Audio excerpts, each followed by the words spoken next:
Добър вечер, аз съм Ясен Дараков. Нов законопроект ще позволи на българите да пътуват без визи до Америка. Това е първият реален опит в Конгреса нещо такова да се случи, но има няколко условия, които страната ни трябва да покрие. В ексклузивно интервю за BT новините единият от вносителите на законопроекта, конгресменът Майк Куигли от Илинойс, казва, че България отговаря на почти всички условия в нормативния акт. Но дали Конгресът ще гласува този закон е съвсем друг въпрос. Законопроектът е кръстен джолт и основната му цел е да осигури нови работни места и приходи за американската икономика от чуждестранни туристи.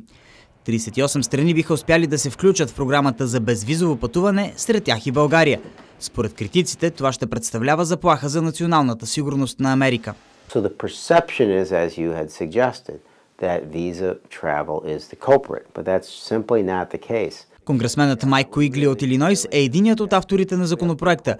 Той казва, че законът би подсилил националната сигурност. Според него, ако паднат визите, нови 600 000 туристи ще посетят Америка всяка година, а с тях ще се открият 40 000 нови работни места, а приходите за американската икономика ще са допълнителни $7 милиарда. Миналата година 22 000 българи са посетили Америка, но за да паднат визите, страната ще трябва да отговаря на определени изисквания.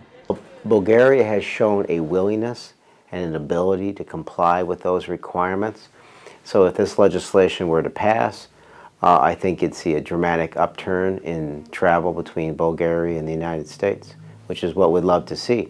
Сред изискванията са обмяна на информация между службите, по-стрикни мерки за сигурност на летищата и биометрични паспорти. Повечето българи в Америка обаче са скептични за възможността визите да паднат скоро. За Америка визите? Да. Въобще не е вероятно да се случи според мен. Това е нещо, което трябва да се реши от Конгреса на Съединените щати. Доколкото чета по вестниците, няма такова разбиране, което да се случи скоро. Конгресът е наистина основната пречка за приемането на законопроекта. Според конгресмен Куигли, актът има подкрепата на всички демократи в Камарата, но дали ще бъде гласуван, зависи от лидера на републиканците Джон Бейнър. Законопроектът има и подкрепата на Държавния департамент и Белия дом. President Obama has come out in favor of the measure.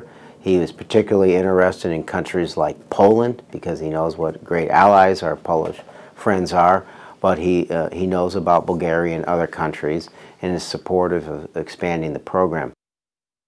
Според конгресмен Куигли, оптимистичният вариант е законопроектът да бъде гласуван в средата или в края на лятото, но все пак има стотици текстове, които никога не стигат до вод в Камарата на представителите или Сената.